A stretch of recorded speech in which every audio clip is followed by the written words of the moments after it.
কানান নবী সাল্লাল্লাহু আলাইহি ওয়াসাল্লাম এজা কানা ইয়াউমিদ্দিন খালাফাত তরিকা, আল্লাহ রাসূল ঈদের দিন রাস্তা পরিবর্তন করতেন। এটা সুন্নাত, মনে রাখতে হবে। অল্প হলেও বাড়ি পর্যন্ত যাওয়াতে এক রাস্তায় এসেছেন আর এক রাস্তায় যাবেন। যেমন এখানে এই কালভেটটা পার হওয়ার পরে এসেছেন এক দিক দিয়ে যাবেন আর এক দিক দিয়ে, তাহলে তো দুই রাস্তা হলো। সুন্নাত পালন করার চেষ্টা করবেন। হাদিস বুখারী মুসলিম। ইমাম ইবনে শিহাব জোহরি বলেন, কানান নাস ইকাব্বিরুনা হিনা ইয়াখরুজুনা মিন মানাজিলিহিম, ঈদুল ফিতরে বের হওয়ার সময় মানুষ তাকবীর পাঠ শুরু করত যখন তারা বাড়ি থেকে বের হতো, হাত্তা ইয়াতুল মুসাল্লা, ঈদের মাঠে আসা পর্যন্ত, হাত্তা ইখরাজাল ইমাম বের হওয়া পর্যন্ত, ওয়াইজা খারাজাল ইমাম সাকাতু, যখন ইমাম বের হয়ে যেতেন তখন সবাই চুপ হয়ে যেত। অর্থাৎ বাড়ি থেকে বের হওয়ার সময় তাকবীর আরম্ভ হবে, রাস্তায় তাকবীর চলবে, ঈদের মাঠেও তাকবীর চলবে। যখন ইমাম সাহেব সলাতের জন্য সলাতের স্থানে চলে যাবেন তখন তাকবীর বন্ধ হবে, এবার সলাত শুরু। বন্ধ হয়েছে মানে হয়েছে, আর তাকবীর চালু হবে না। আমরা সময়ের গতিতে অবশ্য বলেছিলাম যে যখনই প্রমাণ হয়ে গেছে যে চাঁদ উঠে গেছে আগামীকাল ঈদ, তখন থেকে তাকবীর পড়বে, এর প্রমাণ পেশ করা যায় না। ঈদুল ফিতরের তাকবীর বের হওয়া থেকে নিয়ে ইমামের সলাত শুরু পর্যন্ত, ঈদের সলাতের তাকবীর ইমামের বের হওয়া থেকে নিয়ে, বাড়ি থেকে বের হওয়া থেকে নিয়ে ইমামের সলাত পর্যন্ত। তবে ঈদুল আজহার তাকবীর যুলহিজ্জার 1 তারিখ থেকে নিয়ে 13 তারিখ পর্যন্ত এক টানা।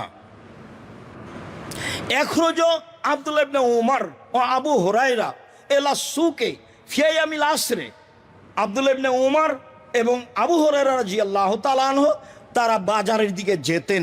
ওয়াইকাব্বিরানে, তারা দুজন তাকবীর পাঠ করতেন।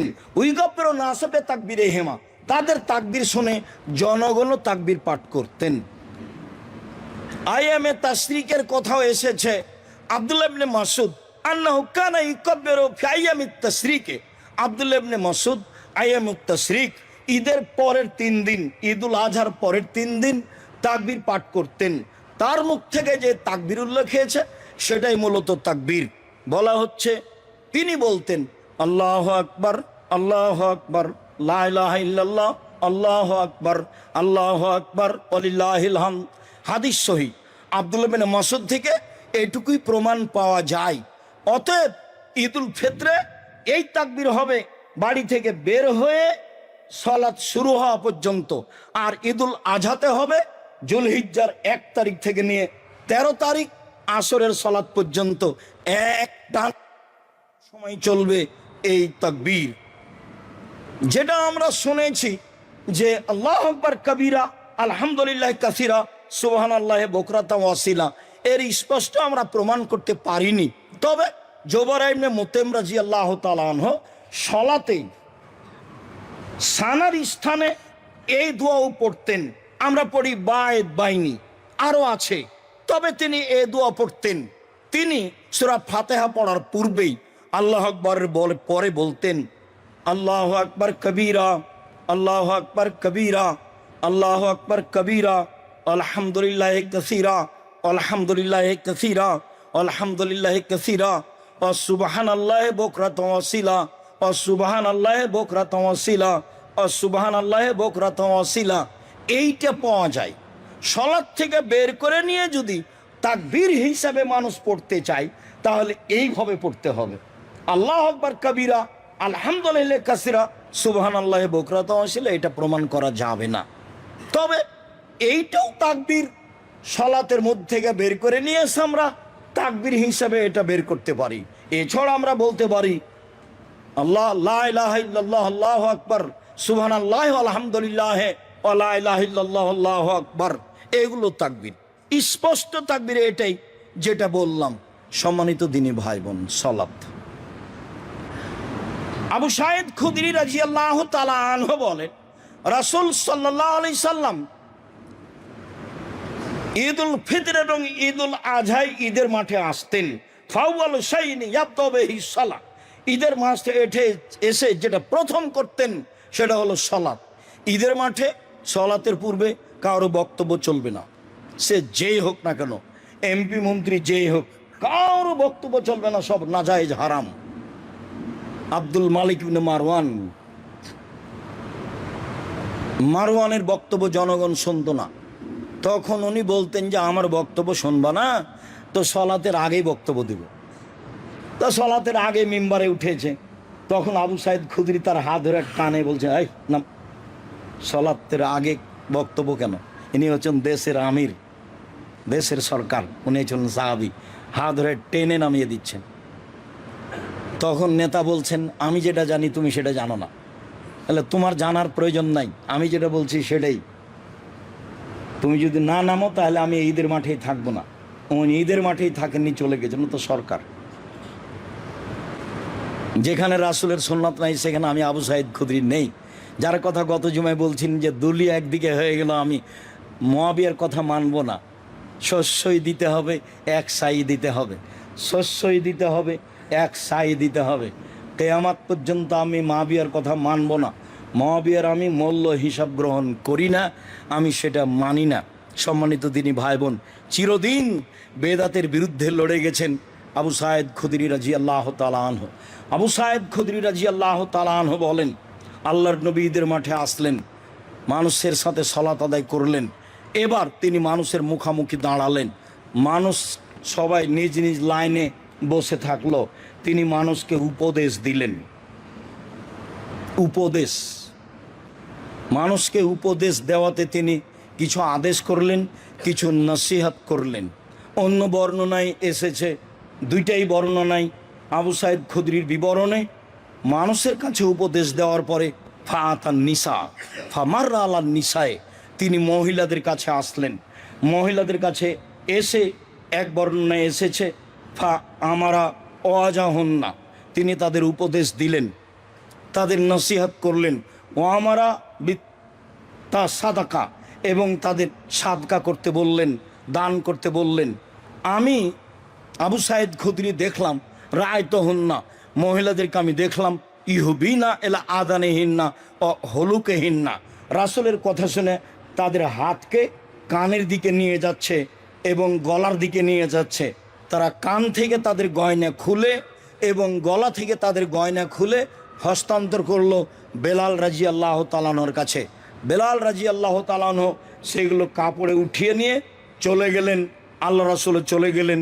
বিবরণ যিনি পেশ করছেন আবু সাইদ খুদরি, তিনি এইভাবে বলছেন। অন্য এক বর্ণনায় এসেছে, তিনি বলছেন, মহিলারা শোনো, তোমাদের যদি টাকা না থাকে তাহলে তোমাদের গয়না হলেও দান করে জাহান্নাম থেকে বাঁচো। বুখারী মুসলিমের এই হাদিস যেটা পরে বলতে চাচ্ছি, সেই হাদিসে আবু সাইদ খুদরি বলেন, রাসূল সাল্লাল্লাহু আলাইহি ওয়াসাল্লাম বললেন মহিলাদের সামনে এসে, ইয়া মাশারান নিসা, হে মহিলারা শোনো, তাসাদ্দাক না, তোমরা দান করো, ফাইন উরিতুকুল্লা আকসার আহলিন নারে, আমি তোমাদেরকে অধিকাংশ দেখি জাহান্নামে। জাহান্নাম বলতে নারী আর নারী, জাহান্নামের অধিকাংশ মানুষই নারী। জাহান্নাম বলতে নারী আর নারী, জাহান্নামের অধিকাংশ মানুষই নারী। তোমরা জাহান্নাম থেকে বাঁচার জন্য দান করো, দান করেই জাহান্নাম থেকে বাঁচতে পারো। অত্র বুখারী মুসলিমের হাদিসে ঘোষণা আল্লাহ রাসূল এভাবে বললেন। একজন মহিলা বলে উঠল, কেন আমরা বেশি জাহান্নামে যাব কেন? মদিনার মহিলারা রাসূলের সামনে কথা বলতেন, কেন যাব? তখন আল্লাহ রাসূল তিনটা কারণ উল্লেখ করলেন। এক, তুকসিরনাল লানা, তোমরা বেশি বেশি অভিশাপ করো, এই খারাপ ওই খারাপ, এই ভালো সেই ভালো, স্বামী ভালো স্বামী খারাপ, তোমাদের মুখে ভালো মন্দর বিবেচনা খুব বেশি, এই একটা। দুই, তাকফরনাল আশিরা, স্বামীকে মেনে চলো না, একটু যদি তোমার সাথে মন্দ কিছু হয় তাহলে সারা জীবনকে তুমি উল্টিয়ে দাও, দিয়ে বলো যে তোমার সংসারে কোনোদিন আমি সুবিধা দেখিনি, তোমরা স্বামীর শুকরিয়া আদায় করতে পারো না, এই জন্য তোমাদের অধিকাংশই নারী জাহান্নামে যাবে। তিন, মার আই তুমি না কেসে তাকলি ন দিনিন আজহাবেল রুব্বিল রাজুলিল হাজেম, আমি দেখিনি তোমাদের চেয়ে কাউকে যে বুদ্ধিমানের বুদ্ধিকে নষ্ট করতে পারে, তোমরাই হাসি দিয়েই বুদ্ধিমানের বুদ্ধিকে নষ্ট করতে পারো, তোমরা কথা বলেই বুদ্ধিমানের বুদ্ধিকে নষ্ট করতে পারো। ভুলেও কখনো তাদের ফাঁদে পড়বেন না। নিজেও হারাবেন, মান সম্মানও হারাবে, চাকরি বাকরিও হারাবে, অর্থ সম্পদও হারাবে, বংশের মান সম্মান হারাবে। সাবধান থাকবেন। রাসূল সাল্লাল্লাহু আলাইহি সাল্লাম তাদের ব্যাপারে আপনাকে খুব সতর্ক করেছেন। তিনি 3টা কারণ উল্লেখ করেছেন নারীরা বেশি জাহান্নামে যাবে তার। 1, তাদের মুখে বিবেচনা বেশি।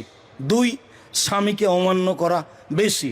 3, তারা পুরুষ মানুষকে ভুল পথে নিয়ে যেতে পারে বেশি। এই 3টা কারণ আল্লাহ রাসূল উল্লেখ করেছেন। হাদিস বুখারী মুসলিম। সম্মানিত দিনী ভাই বোন, উম্মু আতিয়া রাদিয়াল্লাহু তাআলা আনহা বলেন, রাসূল সাল্লাল্লাহু আলাইহি সাল্লাম আমাদেরকে আদেশ করেছেন যে মহিলাদেরকে ঈদের মাঠে যেতে হবে, সবাইকেই যেতে হবে 2 ঈদেই। এমনকি যারা ঋতুবতী তাদেরকেও যেতে হবে, এমনকি যারা যুবতী তাদেরকেও যেতে হবে। আসহাদনা জামাতাল মুসলিমিন দাওয়াতাহুম, তারা ঈদের মাঠে জামাতে উপস্থিত হবে, তাদের দোয়াতে উপস্থিত হবে। তাদের দোয়া কি? তাহলে কি হাত তুলে দোয়া নাকি? এক শ্রেণীর মৌলানা 2, 4, 10, 20 বছর আগে ধরে নিয়েছিল এই যে হাত তুলে দোয়া, অথচ কোনো দিন দেখেনি যে আসলেই কি এটা হাত তুলে দোয়া। বিদ্যানি হঠাৎ করে কি হাদিস মানুষের উপরে পড়ে গেল? না, আজ 1450 বছর থেকে এই হাদিস মানুষের উপরে চলে আসছে। মানুষ একটু দেখলেই তো হয়। দোয়াতে শরিক হবে মানে বক্তব্যে শরিক হবে, বক্তব্য শুনবে। দোয়াতে শরিক হবে মানে তারাও বলবে আল্লাহু আকবার, আল্লাহু আকবার, লা ইলাহা ইল্লাল্লাহ, আল্লাহু আকবার, আল্লাহু আকবার, ওয়ালিল্লাহিল হামদ। মুসলিম গ্রন্থে এসেছে ইউকাব্বিরনা মা'আন নাসে, তারা মানুষের সাথে তাকবীর পাঠ করবে। এই যে দোয়াতে শরিক হবে, সবাই যাবে। ঋতুবতীরা সালাত আদায়ের সময় ভিন্ন হয়ে থাকবে। সব নারীকেই যেতে হবে। শুধু কিছু কিছু এলাকায় বা ঢাকায় কিছু মসজিদে মহিলাদের ব্যবস্থা আছে। আমরা চাঁপাইনবাবগঞ্জে বড় বড় আলেমের অবস্থা দেখেছি, মহিলাদের মাঠের ব্যবস্থা নেই। মহিলাদের ইমামতিতে তারা মসজিদে ঈদের সালাত আদায় করে নেয়। মহিলাদের ইমামতিতে ঈদের সালাত হবে না, মহিলাদের ইমামতিতে জুমার সালাত হবে না, মহিলাদের ইমামতিতে ঈদের সালাত হবে না, মহিলাদের ইমামতিতে জুমার সালাত হবে না, মহিলাদের ইমামতিতে ঈদের সালাত আদায় করা, জুমার সালাত আদায় করা বিদআত এবং শরীয়ত বিরোধী পরিপন্থী কাজ। তাদেরকে ঈদের মাঠেই যেতে হবে, যেতেই হবে। মাঠে জায়গা না থাকলে মানুষের জমিতে দাঁড়াবে, রাস্তায় দাঁড়াবে, যেতেই হবে, যেতে বাধ্য। একজন মহিলা বলল, আল্লাহ রাসূল এহেদানা লাইসা লাহা জিলবাব, আমাদের তো অনেকের এরকম কেউ আছে যার চাদর নাই, তো কেমনে যাবে? চাদর না থাকলে বাড়িতে যেতে পারে, বাইরে যেতে পারে? তখন আল্লাহ রাসূল বলছেন লেতুল বেসা সাহেবা তোহা মিন জিলবাবেহা, আর একজন সঙ্গী যেন তার চাদর তাকে দিয়ে দেয়। তার মানে চাদর চেয়ে নিয়ে যেতে হবে। নেন, হাদিস তো বুখারী মুসলিম। গায়ের কাপড় না থাকলে আর একজনের কাপড় চেয়ে নিয়ে যেতে হবে এবং তাকে কাপড় দিতে হবে, এটাও হাদিস বুখারী মুসলিম। মহিলাদেরকে ঈদের মাঠে যেতেই হবে। রাসূল সাল্লাল্লাহু আলাইহি সাল্লাম ঈদের মাঠে গিয়ে 2 রাকাত সালাত আদায় করতেন।